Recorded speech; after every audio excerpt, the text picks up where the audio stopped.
Family tradition should forever be forgotten. Growing up with 12 siblings in our cramped two-story house, my parents were absolutely insane. There were bunk beds crammed into every room, stacked so high you could barely sit up without hitting the ceiling. The walls constantly vibrated with crying babies, arguing teenagers, and creaking floorboards. Hand-me-down clothes never quite fit, threadbare and stained by the time they reached the youngest kids. Dinner was usually watered-down soup with barely any vegetables, served with stale bread we tore into pieces to make it last. We never got normal Christmas presents because money was tight, but looking back, I realized they were planning something much darker. Every Christmas Eve, one child was chosen to be Santa's helper. We thought it was the greatest honor imaginable. The chosen kid would beam with pride as Mom and Dad explained they'd been selected for this special privilege. They had to spend the entire night locked in the cold, concrete basement workshop to help Santa prepare gifts for Christmas morning. The rest of us would lie awake, huddled together, listening to muffled sounds drifting up through the floorboards like ghostly whispers. We heard drilling that seemed endless, hammering that echoed like gunshots, sawing that scraped our nerves, and sometimes what sounded like screaming that made our blood run cold. But Mom always brushed off our concerns, saying it was just hard work and Christmas magic being made down there. My twin sister Sylvia was always the obvious favorite among all of us kids. She was naturally sweet and gentle, with curly blonde hair that caught the light like an angel's. She was incredibly artistic, always drawing pictures of flowers and rainbows on scraps of paper, and never questioned anything our parents told us. She had this innocent way of accepting everything at face value, never doubting their explanations.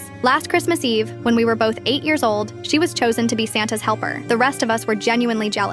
Sylvia practically glowed with happiness as Dad led her down the creaking wooden stairs. I remember lying in the top bunk that night, staring at the water-stained ceiling and counting brown spots. My younger brother Jake was tossing and turning below, and I could hear other kids whispering nervously in the darkness. The sounds from below got really bad around midnight. Sylvia's screaming was completely different from previous years when other siblings had been chosen. It was more desperate, more raw, more terrified, like an animal caught in a trap. When I tried to sneak downstairs to check on her, Dad was waiting at the basement door like a guard. His eyes looked wild and unfocused, and he blocked my path, firmly saying Santa needed complete focus for his important work. Christmas morning came gray and cold, but there were no presents under our pathetic little tree. Dad nervously explained that Santa was running behind schedule, and we would get our gifts later. His voice cracked and he kept wringing his hands. But Sylvia never came upstairs for breakfast, lunch, or dinner. When we kept asking where she was, our voices getting more panicked, Mom would start crying uncontrollably and repeat that Santa took his very best helper back to the North Pole with him. I snuck down to the basement that afternoon while everyone else was napping. The door was unlocked for the first time in hours. What I found still haunts my nightmares. Sylvia tied tightly. There were fresh drill holes in arm. A crumpled note nearby was written in Dad's unmistakable handwriting. Practice makes perfect helpers. I screamed louder than I ever had in my life. The police arrived within hours after neighbors called about the noise. Sylvia miraculously survived. All 13 of us kids were immediately separated and sent to different foster homes scattered across the state. We haven't seen each other since that terrible day. We miss you every single day, Sylvia. I hope you found a real family who loves you properly. That was 25 years ago.